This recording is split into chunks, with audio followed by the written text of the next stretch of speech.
इस दिवस का उद्देश्य लोगों को अपने स्वास्थ्य के प्रति जागरूक करना है। धन्यवाद डॉक्टर अमिता। जैसे कि हम आज सुबह से ही लगे हुए हैं 21 जून के अपने कार्यक्रम को सफल बनाने में। हर वर्ष की तरह सुबह हमारा योगा सेशन रहता है और योगा सेशन के बाद एक सेमिनार आयोजित किया जाता है जिसमें योग विषय पर चर्चाएं हमारी रहती हैं। तो कार्यक्रम को शुरू करने से पहले हम चाहेंगे कि हमारे आज के मुख्य अतिथि श्री अश्विर नैन सर, प्लीज सर आप हमारा मार्गदर्शन करें, मंच पर आए। नहीं सर, आप प्लीज रिस्पेक्टिव सर, आप वहीं से। स्टाफ और दूसरे विभागों से आए हुए अधिकारीगण, जैसा कि आपको विदित है कि आज 8वां इंटरनेशनल योगा डे हम मना रहे हैं और ये एक गोष्ठी योग और उसका महत्व और योग के क्या फायदे हैं उसके बारे में आयुष विभाग द्वारा ऑर्गेनाइज की गई है। जैसा कि आप सभी को पता है कि योग अपने आप को, शरीर को स्वस्थ रखने की एक प्रक्रिया है।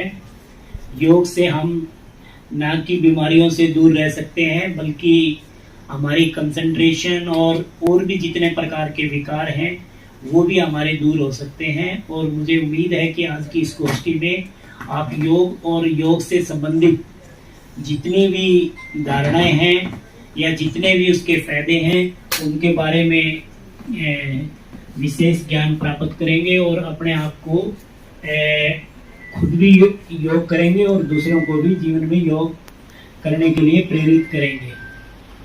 थैंक यू, धन्यवाद। Thank you sir. विभाग है, सभी विभागों में तारतम्य करके योग के कार्य को पूरा किया। आपके सानिध्य में आपने इतने अच्छे से ये योग के कार्यक्रम को पूर्ण करवाया, इसके लिए मैं आपका बहुत आभार प्रकट करता हूँ। और इस गोष्ठी में आपके आशीर्वाद से हम जो है योग के ऊपर चर्चा का मेन ये रहेगा कि हम उसकी केवल चर्चा ही नहीं करेंगे लेकिन उसको आम जीवन में भी अपनाएंगे। तो जैसा कि आपने देखा कि हमारे दो मुख्य अतिथि हैं, इनका इतना सरल स्वभाव है और पिछले 3-4 दिन से जैसे भी जिस अवस्था में भी जाते हैं और जिस टाइम भी जाते हैं उसी टाइम काम कर देते हैं। ये भी लंच टाइम है और इतना व्यस्त रहते हैं, काम के प्रति बहुत ही अच्छा रहता है। मैंने तो यहाँ पिछले 3-4 दिन में सबसे ज्यादा माननीय मुख्य अतिथि जी से यही सीखा है कि काम ही पूजा है। काम को तो छोड़ना ही नहीं है। अभी मैंने देखा कि जैसे योग कार्यक्रम संपूर्ण हुआ, सर तैयार होके घर से और ड्यूटी पे भी आ गए। मैं यहाँ के ये व्यवस्था के लिए आया था तो उस टाइम साहब अपने ड्यूटी पे आ गए और अपना काम भी संभाल लिया। अब भी अपना काम करके और यहाँ पे साथ हैं। तो कहने का मतलब है कि यदि काम करना सीखना है तो हमारे मुख्य अतिथि जी से सीखिए। और इतना सरल समय और इतना अच्छा स्वभाव और हर चीज के ये डॉक्टर दिलीप यादव जी कह रहे थे, बोले साहब जो है ना बीडीपीओ से पढ़े और ये पंचायती आदमी उनको पता है कहाँ क्या चीज होती है, कैसे होती है, उनको सारा पता है। और इस कार्यक्रम में कभी भी हमारे से गुस्से से नहीं बोले, कभी हमारे को किसी चीज के लिए मना नहीं किया और इतने अच्छे से कार्यक्रम, बहुत ही अच्छा कार्य। श्री अश्विर सिंह नैन एचसीएस उपमंडल अधिकारी नागरिक जिला हिसार का कि सर गोष्ठी की शुरुआत की जाए। Thank you. धन्यवाद रहेगा योग के द्वारा सशक्तिकरण। 21 जून विश्व योग दिवस आज एक वैश्विक पर्व, एक त्योहार बन गया है जिसे हर जाति के लोग, हर धर्म के लोग और हर संस्कृति के लोग बड़े हर्ष और उल्लास से मना रहे हैं। विश्व योग दिवस एक ऐसी हमारी प्राचीन से प्राचीन धरोहर है जो भारत से ही पूरी दुनिया को मिली है। और श्रीमद् भागवत गीता में भी कहा गया है, स्वयं भगवान ने अर्जुन से कहा था, योग की महिमा बताते हुए कहा था कि हे अर्जुन, योग को साधने से तुम राजाओं के राजा बन जाओगे। और जिस समय श्री कृष्ण, हमें उसे धारण नहीं करना चाहिए ये हम भारतवासियों के लिए एक बड़ा गर्व की बात है कि ये धरोहर हम पूरे विश्व में दे रहे हैं। आज वर्ल्ड योगा डे के साथ साथ एक और महत्वपूर्ण दिन है, वर्ल्ड म्यूजिक डे। जैसे कोई कार्य हम करते हैं तो उसमें कोई म्यूजिक या कोई वाद्य यंत्र को लेते हैं तो एक हार्मनी की स्टेट में जाते हैं। उसी तरह से योग क्या है? योग माना भी हार्मनी। हम अपने कर्म इंद्रियों, हम अपने मन बुद्धि को हार्मोनाइज करते हैं।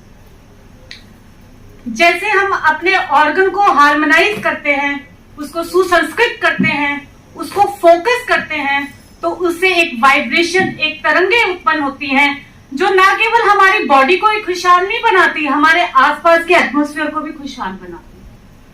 तो आइए इस पावर को, इस योगा की साइंस को, ये पावर को समझने के लिए हम इसको 4 कंपोनेंट्स में समझेंगे। फर्स्ट कंपोनेंट इसका है फिटनेस। ऑब्वियसली जो हम आसन करते हैं, प्राणायाम करते हैं, ब्रीदिंग करते हैं, रिलैक्सिंग करते हैं, स्ट्रेचिंग करते हैं, मूवमेंट्स करते हैं, उससे क्या होता है? बॉडी में फिटनेस आती है, कोऑर्डिनेशन होता है और प्रॉपर फंक्शनिंग होती है। एक सिंपल सी साइंस है, प्राण प्लस स्पेस। आपने सुना होगा, हम लोग कहते हैं please give me space in my life, कहते हैं हम। ठीक उसी प्रकार से जैसे हम आसन करते हैं, स्ट्रेचिंग करते हैं, हमारा सेल्स के बीच में सेल्स का स्पेस बढ़ जाता है, उसको हम इंट्रासेलुलर स्पेस कहते हैं। और जहां वो स्पेस बढ़ जाता है वहां प्राण का फ्लो होता है, वहां वेलनेस होती है। और ये प्राण क्या है? देखिए, योग का अर्थ है जुड़ना और संबंध स्थापित करना, अनुशासन में रहना, ये योग का अर्थ है। तो ट्रांसमीटर के रूप में इंफॉर्मेशन फ्लो करती है हमारे नर्वस सिस्टम में, और यही प्राण है। देखिए, टॉक का एक बड़ा सुंदर सा प्रिंसिपल है, whenever the thing is flexible and flowing, it will grow, and whenever it is rigid and hard, it will die. जहां भी फ्लेक्सिबिलिटी है, जहां भी फ्लोइंग है, वो उगेगा, बड़ा होगा, ग्रोथ करेगा। चाहे वो हमारे रिलेशनशिप हो, चाहे हमारी को हम इसमें स्पेस क्रिएट करते हैं। ये फर्स्ट कंपोनेंट है फिटनेस। सेकेंड कंपोनेंट है हमारा सेल्फ रेगुलेशन। सेल्फ रेगुलेशन से ही क्लियर हो रहा है, सेल्फ मीन्स हम आपको रेगुलेट करने की हमें कब जरूरत पड़ती है? जब हमें स्ट्रेस हो, जब हमारे पास इमोशंस हमें तो इसी योगा से, हमारे ये करने से, प्रैक्टिसेस करने से हमारी खुद की एफिकेसी। हमने इस मटेरियलिस्टिक दुनिया में काफी सामान तो इकट्ठा कर लिया, पर क्या सुकून इकट्ठा किया है? कितना % सुकून हमने इकट्ठा किया अपनी जिंदगी में, अगर हम अपने आप को टटोलें तो? स्ट्रेस जो है ना, स्ट्रेस डायरेक्टली प्रोपोर्शन है किसके? हमारी सिचुएशंस के, और इनवर्सली प्रोपोर्शन है हमारे माइंड हमारा कैसे उसको ले रहा है। माइंड ठीक है तो स्ट्रेस कम है, सिचुएशन आई, अगर सिचुएशन को हमने हैंडल नहीं किया तो स्ट्रेस बढ़ गया। इसको हम एक बड़े अच्छे तरीके से समझेंगे और फिर देखेंगे कि इसमें कैसे योगा रोल प्ले करता है। कि स्ट्रेस से 2 हार्मोन्स रिलीज होते हैं हमारी बॉडी में, एड्रेनलिन और कौन से होते हैं? कॉर्टिसोल। तो क्या होता है कि हमारे हार्ट पे इसका सीधा इफेक्ट होता है। हार्ट और लंग जो है ना, एक बहुत इंपॉर्टेंट कार्डियो पल्मोनरी पंप है हमारी बॉडी के। हमारा ब्लड लंग्स में जाता है, लंग से हार्ट में आता है, और हार्ट से वो फिर हमारी पूरी बॉडी में जाता है। इस प्रोसेस में हार्ट कॉन्ट्रैक्ट करता है 0.3 सेकेंड और रिलैक्स करता है 0.5 सेकेंड। लेकिन जब हम स्ट्रेस में आते हैं तो ये रिलैक्सेशन टाइम, तब जब ब्लड लंग्स में जाएगा तो ऑक्सीजन लंग्स में, ब्लड में अच्छे से मिक्स नहीं होगी, जिसके फल बहुत अच्छे से उभरा है। कैसे? ब्रीदिंग हमारे पास एक इतनी अच्छी टेक्निक है, कितना अच्छा इंपॉर्टेंट टूल है कि हम जो रेगुलर प्राणायाम करते हैं, ब्रीदिंग एक्सरसाइजेस करते हैं, वो उनका पैरासिम्पैथेटिक नर्वस सिस्टम एनहांस होता है और सिंपैथेटिक नर्वस सिस्टम डाउन आता है, और इसी से बीपी रेगुलेट होता है और हमारा stress regulate. And this is again the power of yoga and breathing, pranayama, इससे हमें शक्ति मिलती है, हमें self regulation. Component is mind body awareness. Mind body awareness से ही हमें पता चल रहा है अटेंशन बढ़ती है और हमारे में कॉग्निशन पावर बढ़ती है। कॉग्निशन पावर वो पावर है जब हम अपने इंटेलेक्चुअल एक्टिविटी के साथ साथ अपने कॉन्शियस लेवल को जोड़ सकते हैं। ये सिर्फ योग से ही संभव है। और मेथड की बात करते हैं, थॉट से जो हमारा बॉडी रेगुलेट करता है। कैसे? थॉट्स क्या करता है? थॉट्स हम एक साइंस फेडरेशन के अकॉर्डिंगली हमारे 70,000 थॉट्स हमारे दिन में आते हैं मन में, और उसमें से 95% thoughts are waste thought, purposeless thoughts and negative thoughts. अब हम इसी से अंदाजा लगा सकते हैं कि कितनी नकारात्मक आज के टाइम में हमारे अंदर है। और थॉट्स का हमारे पे क्या इफेक्ट होता है? थॉट्स का किस किस पे इफेक्ट होता है? थॉट्स का हमारी लाइफ पे, हमारे फ्रेंड्स पे, हमारी फैमिली पे, हमारी जीन्स पे, हमारे फूड पे, सब पर इफेक्ट होता है। थॉट्स की ये पावर है। और अगर हम कहें थॉट्स का जीन्स पे इफेक्ट होता है, तो आप देखिए, अगर हम ये बोले कि इस व्यक्ति को बहुत गुस्सा आता है और उसके माता पिता को भी बहुत गुस्सा आता था, ये उसका जेनेटिक ट्रेट है, ये हेरिडिटरी है। और सिर्फ ऐसे हम कहें कि इस व्यक्ति को हार्ट अटैक आने के चांसेस ज्यादा हैं क्योंकि उसके माता पिता की हिस्ट्री है, क्योंकि उसके ट्रेट है। तो इट मींस अगर जेनेटिक हिस्ट्री है तो क्या ये सही है कि हम उसको ठीक नहीं कर पाएंगे? यह क्या बात ठीक है कि जीन्स में आ गया तो होगा ही होगा? वो नहीं।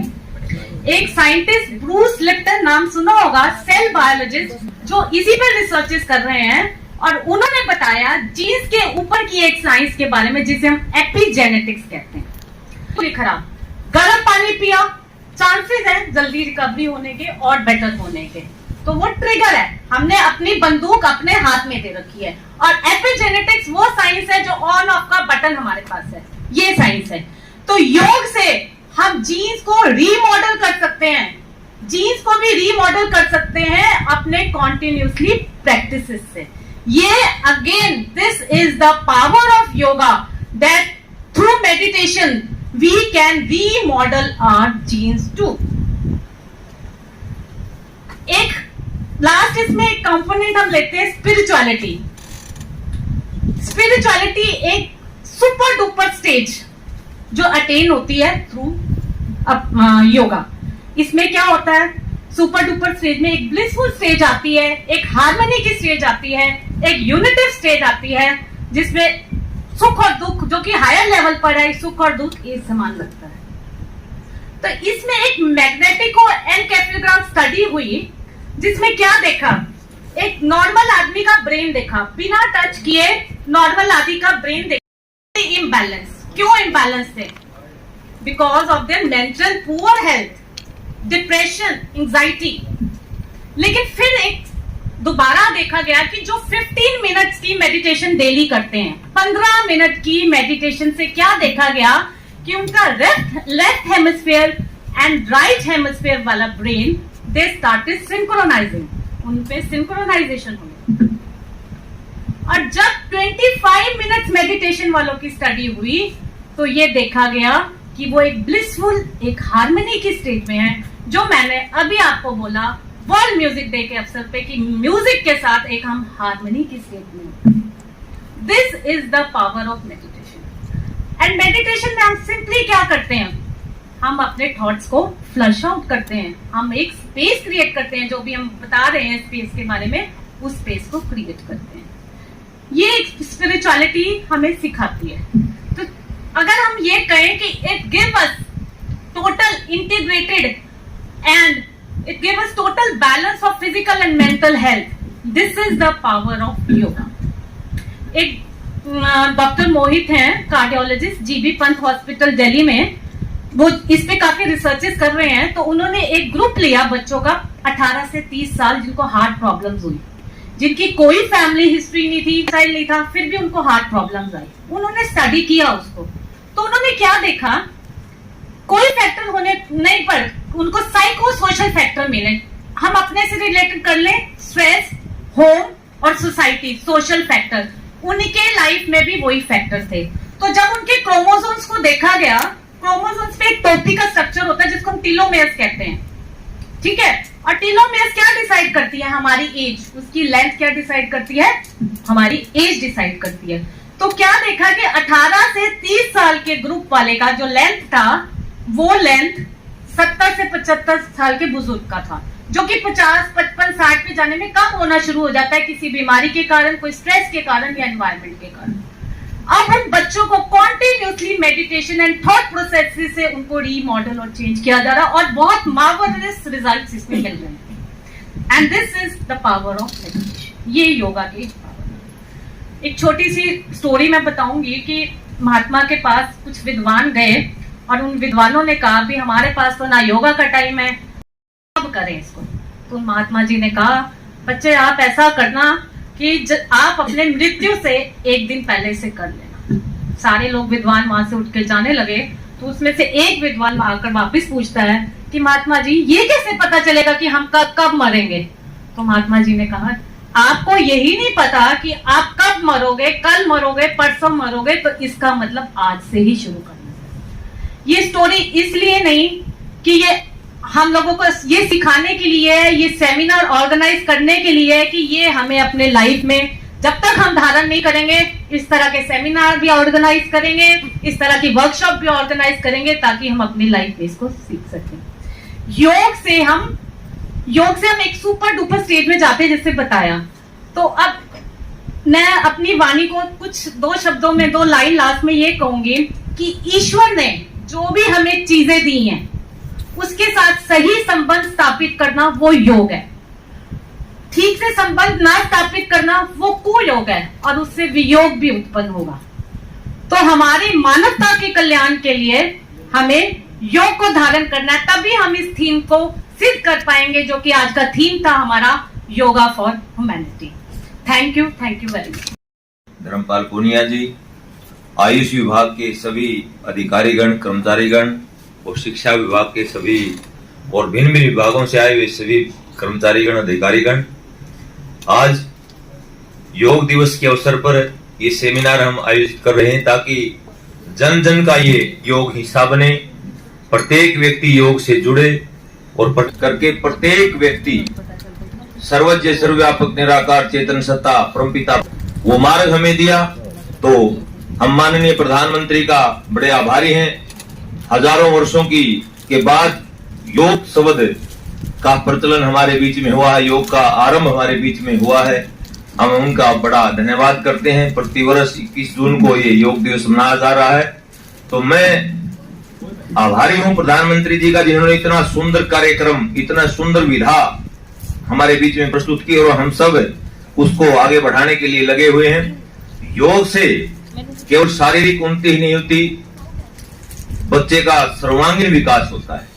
वर्तमान में आसन और प्राणायाम के माध्यम से हम शारीरिक उन्नति की तरफ तो विशेष बल दे रहे हैं, परंतु अगर योग के 8 अंगों को हम अपने जीवन में अपनाएं तो निश्चित रूप से हम अपने समाज, परिवार और राष्ट्र को सुखी कर सकते हैं। सभी प्रकार की समस्याओं का समाधान हम कर सकते हैं। योग एक ऐसी औषधि है जिसको अपनाकर हम समाज में सुव्यवस्थाएं स्थापित कर सकते हैं और प्रत्येक व्यक्ति अपने उसके जीवन का लक्ष्य है जो धर्म, अर्थ, काम और मोक्ष को प्राप्त करने में सक्षम हो सकता है। तो मैं संक्षिप्त रूप से वो विधा, पहला अंग हमारा यम है, उसके 5 भाग हैं, अहिंसा, सत्य, अस्तेय, ब्रह्मचर्य और अपरिग्रह, जो हमारे सामाजिक जीवन को नियंत्रित करते हैं। अगर हम समाज में सुख स्थापित करना चाहते हैं, शांति स्थापित करना चाहते हैं, तो ये केवल 5 शब्द ऋषि महर्षि पतंजलि जी ने हमें दिए, जिन पर केवल पूरे दुनिया का संविधान इन्हीं 5 चीजों पर टिका हुआ है। अगर हम समाज में सुख स्थापित करना चाहते हैं, शांति स्थापित करना चाहते हैं, इतनी सुंदर व्याख्या महर्षि पतंजलि जी ने इन शब्दों की है। अहिंसा, अकारण किसी भी प्राणी को मन, वचन, कर्म से कष्ट नहीं देना। यदि कारण है तो लाखों व्यक्तियों का वध कर देना भी अहिंसा कहलाती है। यदि कारण नहीं है तो एक चींटी को भी कष्ट नहीं देना। हमारे जीवन में होना चाहिए, झूठा व्यवहार नहीं होना चाहिए। अस्तेय, दूसरे के पदार्थ को मन में भी लेने की इच्छा नहीं करनी चाहिए। इतनी ऊंच परंपराएं हमारी रही हैं और जब तक हम इन परंपराओं में अपना जीवन यापन करने वाले रहे हैं तब तक इस भारतवर्ष में लोग अपने घरों पर ताले नहीं लगाते थे। ये प्रसिद्ध रहा, अनेक यात्री यहाँ पर भ्रमण करने आए, उन्होंने इसका परीक्षण करके देखा। एक चीनी यात्री फाइयान नाम का चीनी यात्री यहाँ पर आया, उसने एक सोने की छड़ी गाड़ करके पूरे भारतवर्ष का भ्रमण करके आता है और वो सोने की छड़ी वहीं पर गड़ी मिलती है। इतने उच्च सिद्धांत हमारे हुआ करते थे, अस्तेय व्रत का पालन हम प्रत्येक किया करते थे। अगर आज करने लग जाएं तो ये चोरी इस तरह की कोई अव्यवस्था यहाँ नहीं रह सकती है। उसके बाद ब्रह्मचर्य, कितना उच्च सिद्धांत हमारा रहा है कि हमारा शरीर रस रक्त आदि धातुओं से बना, सब धातुओं से उसका रक्षण हमें करना है, उसे ब्रह्मचर्य कहते हैं। अपरिग्रह, आवश्यकता से अधिक संसाधन हम इकट्ठे ना करें, इतना ही परिश्रम पुरुषार्थ करें जिससे हमारा आवश्यकताओं की पूर्ति आसानी से होती रहे, एक्स्ट्रा हम उसके लिए परिश्रम ना करें। अपरिग्रह का पालन अपने जीवन में हो। उसके बाद यम आता है। यम के भी 5 भाग हैं जो हमारे व्यक्तिगत जीवन को नियंत्रित करते हैं। सोच, संतोष, तप, स्वाध्याय, ईश्वर प्रणिधान भी हम शुद्धि रखें, बाह्य शुद्धि, आंतरिक शुद्धि। उसके बाद संतोष, अपने जीवन में परिश्रमी रहे, पुरुषार्थी रहे, फल चाहे कम मिले चाहे अधिक मिले उस पर संतुष्ट रहे। तप, श्रेष्ठ कार्य करते हुए चाहे कितना ही दारुण दुख आए, जैसे अब योग दिवस का आयोजन पूरे दुनिया में हो रहा है, इसके लिए पूरा आयुष विभाग, भिन्न भिन्न विभाग लगे हुए, कितना परिश्रम पुरुषार्थ करना पड़ता है इस आयोजन के लिए। लेकिन ऐसे श्रेष्ठ कार्य करते हुए चाहे कितना ही दुख हो, कितना ही गर्मी, सर्दी, भूख, प्यास, उसको सहन करना तब कहलाता है। स्वाध्याय, ऋषिकृत ग्रंथों का पठन पाठन करना चाहिए जिससे हमें ईश्वर जीव प्रकृति के रहस्यों का परिज्ञान हो। और ईश्वर प्रणिधान, परमपिता परमेश्वर ने जो हमें आज्ञाएं दी हैं वेद के माध्यम से, जो ईश्वरीय ग्रंथ हैं, उन आज्ञाओं का पालन करना, उनके अनुसार जीवन यापन करना ईश्वर प्रणिधान कहलाता है। ये हमारे व्यक्तिगत जीवन को नियंत्रित करते हैं। तो मैं निश्चित रूप से ये प्रैक्टिकल भी हमारा प्रत्येक व्यक्ति अगर इन 10 चीजों को अपने जीवन में अपना ले तो समाज में किसी प्रकार की व्यवस्थाएं नहीं रह सकती हैं। हमारा युवक और युवती बलवान बनेगा, चरित्रवान बनेगा और बुद्धिमान बनेगा। ऐसे सिद्धांत ऋषियों ने हमें दिए योग के माध्यम से। उसके बाद आसन, शिथिर सुखम आसनम, शिथिरता पूर्वक बैठ करके प्राणायाम का अभ्यास हम करते हैं। प्राणायाम करने से हमारी समस्त इंद्रियों के दोष दूर हो जाते हैं। महर्षि मनु कहते हैं, दहन्ते धमायमानानाम धातूनाम हि यथा मलः तथेन्द्रियाणाम दोषा प्राणस्य निग्रहात्। जिस प्रकार स्वर्ण आदि धातुओं को अग्नि में तपाने से उसके समस्त मैल नष्ट हो जाते हैं, उसी प्रकार से प्राणायाम करने से चाहे कितने भी दुर्गुण दुर्वचन हमारे अंदर हैं, अगर हम इसका निरंतर अभ्यास करेंगे तो हमारी समस्त इंद्रियों के दोष दूर होकर के हमारा चरित्र बढ़िया बनेगा और हम कठिन से कठिन विषय को भी ग्रहण करने में सक्षम हो जाते हैं। इतना लाभ है इन प्राणायाम करने का। उसके बाद प्रत्याहार आता है। प्रत्याहार का तात्पर्य है अपनी समस्त ज्ञानेंद्रियों और कर्मेंद्रियों को उनके विषयों से हटा करके आत्मा के साथ संयुक्त करते हैं और वहां परमपिता परमेश्वर का ध्यान करके हम आत्मिक उन्नति को प्राप्त करते हैं। तो निश्चित रूप से अगर हम ऐसा अभ्यास करें, जब उसे धारणा कहते हैं, जब धारणा प्रगाढ़ अवस्था हो जाती है उसे ध्यान कहते हैं, और उसका निरंतर अभ्यास करते हैं तो प्रत्येक व्यक्ति समाधि को प्राप्त कर सकता है। तो योग के इन 8 अंगों को हमें अपने जीवन में अपनाना चाहिए। और ये कोई ऐसा नहीं है फलाना व्यक्ति किसी का ध्यान लगवा सकता है, ये तो आपका व्यक्तिगत अभ्यास है। अगर आप अपने जीवन में यम, नियम, आसन, प्राणायाम का अभ्यास करते हुए तो निरंतरता आपके जीवन में होगी तो निश्चित रूप से आपकी समस्त इंद्रियों के दोष दूर होंगे। क्योंकि हमारी 5 ज्ञानेंद्रियां और 5 कर्मेंद्रियां और 11वां मन भी इंद्रियों में गिना जाता है। योगाभ्यास से हमारी समस्त ज्ञानेंद्रियां और कर्मेंद्रियां एकाग्रचित होकर के उनके समस्त दोष दूर होकर के एक व्यक्ति, युवक और युवती चाहे कोई भी हो, वो बुद्धिमान बन सकता है, चरित्रवान बन सकता है, बलवान बन सकता है। राष्ट्र का उत्थान इसी चीज पर निर्भर करता है, युवाओं के सामर्थ्य पर। और योग सर्वांगीण विकास करने में सक्षम है। तो हम सब का ये कर्तव्य है, पूरा जिला प्रशासन और पूरी राज्य सरकार और भारत सरकार इस प्रयास के लिए लगी हुई कि प्रत्येक जन जन तक ये योग पहुंचे और हमारी राष्ट्र की प्रत्येक युवक और युवती बुद्धिमान बने, बलवान बने, ताकि वो उच्च चरित्र के धनी बने और ये राष्ट्र में पुनः वो हमारी प्राचीन ऋषियों की परंपरा स्थापित हो। तो बड़ा अच्छा ये सेमिनार आयोजित किया और ये योग दिवस का शिक्षा विभाग का विशेष योगदान रहता है। हमारे जिला शिक्षा अधिकारी महोदय जी का निर्देश है कि प्रत्येक स्कूल में 15-20 मिनट तक प्रतिदिन योगाभ्यास करवाया जाए। और हमारे पीटीडीपी को पतंजलि योग दर्शन, पतंजलि की तरफ से जितने भी योग शिक्षक उन्होंने ट्रेंड किया है, प्रत्येक शारीरिक शिक्षक अपने प्रेयर के समय में 10, 15, 20 मिनट का जितना भी समय मिलता है उसमें योगा अभ्यास करवाते हैं बच्चों का। एक बड़ी अच्छी परंपरा ये चलाई है और पूरा आयुष विभाग इस कार्य में लगा हुआ है ताकि हम बीमार ही ना पड़े, दवाइयों की आवश्यकता ही ना पड़े, क्योंकि योग करने से हमारी शारीरिक उन्नति भी होती है, मानसिक उन्नति भी होती है और सामाजिक उन्नति भी होती है और आध्यात्मिक उन्नति भी होती है। तो सभी प्रकार का सर्वांगीण विकास करने में योग सक्षम है। तो योग को प्रत्येक व्यक्ति को अपने जीवन में अपनाना चाहिए और इसी से हमारे शरीर के भी दोष दूर होंगे और हमारी आत्मा के भी दोष दूर होंगे, हमारी इंद्रियों के भी दोष दूर होंगे। तो बहुत बढ़िया ये आयोजन रहा। मैं पुनः जिला प्रशासन का बड़ा धन्यवाद करता हूँ, इतना सुंदर कार्यक्रम आज योग दिवस के अवसर पर किया और ये संगोष्ठी का आयोजन किया। बहुत बहुत धन्यवाद सभी का। टोटा कहने लगा कि भाई अब सेठ जी मैं आपके घर में आने लग रहा हूँ और लक्ष्मी कहने लगी कि मेरा जाने का टाइम आ गया है और मैं जा रही हूँ। तो सेठ जी बड़े शाणे थे, उन्होंने स्वीकार कर लिया कि जो आना है, जो जाना है, जो होना है वो होके ही रहेगा। उन्होंने इस बात को स्वीकार कर लिया। सेठ जी कहने लगे भाई ठीक है लक्ष्मी जी आप जा रहे हो, जाना नहीं चाहिए लेकिन फिर भी मैं आपका स्वागत करता हूँ, आप जा रहे हो। और टोटे को कहने लगे भाई आप आ रहे हो, मैं आपका भी स्वागत करता हूँ, आप आ रहे हो, लेकिन मेरी एक विनम्र प्रार्थना है कि मेरे घर की शांति ना जाए। कोई भी आए कोई भी जाए लेकिन मेरे घर की शांति ना जाए। मैंने तथास्तु बोल दिया। जैसे शाम को खाने का टाइम हुआ उससे पहले शाम के टाइम दलिया बनता था घर में, तो दलिया चढ़ा के और सेठानी जी भूल गए नमक डालना, तो उन्होंने बड़ी बहू को आवाज लगाई, बड़ी बहू में नमक डालना भूल गई, जरा नमक डाल देना। बड़ी बहू कभी भी सामने नहीं बोलती थी, लेकिन उस दिन बोले माँ जी मेरे को फुर्सत नहीं, मैं काम कर रही हूँ, आप डाल लेना। सास ने छोटे वाली को कहा, तीसरी बहू को कहा, चौथी को कहा, पांचवी को कहा, लेकिन किसी ने नमक के लिए हाँ नहीं की। तो अल्टीमेटली सास ने सोचा कि सारी बीजी है, चलो मैं डालती हूँ। तो सास ने जाके उसमें नमक डाल दिया।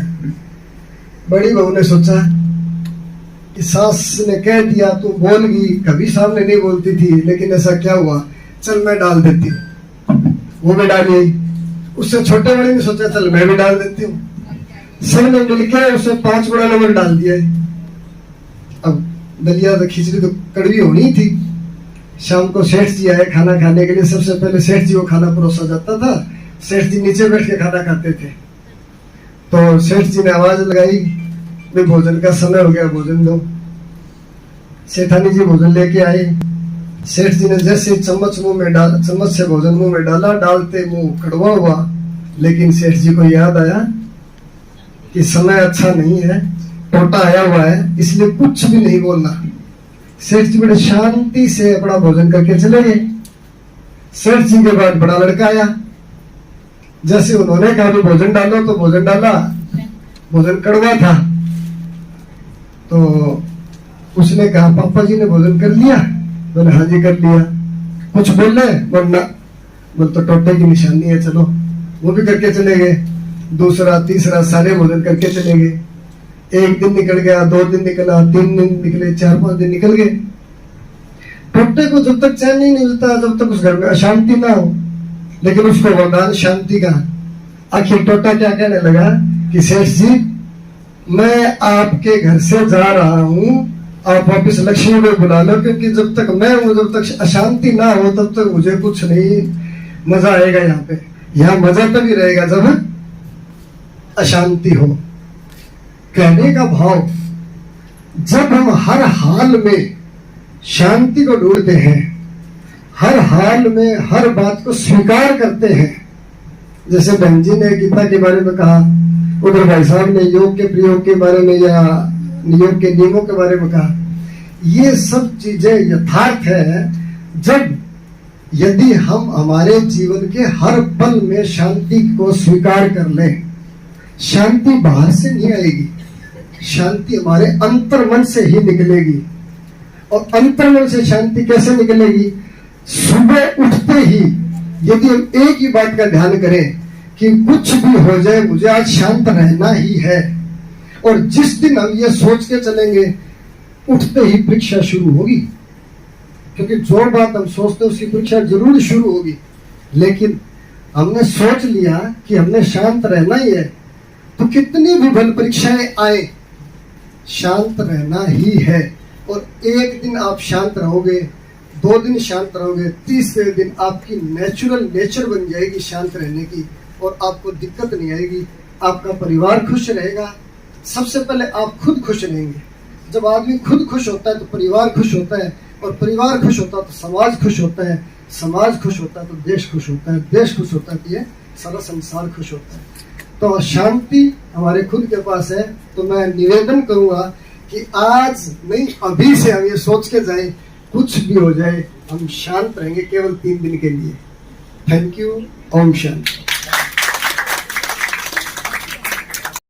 योग दिवस है, इतने अच्छे से हम सेलिब्रेट कर पाए, उसके लिए भगवान को थैंक यू। और सब तालियां भगवान जी के लिए बजा दें। और उसके बाद सब चीफ गेस्ट की तारीफ करते रहते हैं, तो मैं हमारे जिला आयुर्वेद अधिकारी के बारे में 2 शब्द कहना चाहती हूँ, जो इतने मेहनती हैं, सबको साथ लेके चलते हैं, दिन रात लग के उन्होंने इस योगा दिवस को सफल बनाने में इतना मेहनत किया, उनके लिए भी एक बार जोरदार तालियां।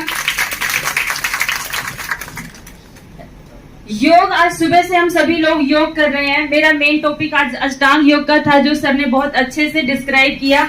मेन हमारा जो महर्षि पतंजलि ने योग के बारे में जो डिस्क्रिप्शन दिया है, उसका जो मेन उद्देश्य है वो है शुद्धि करना।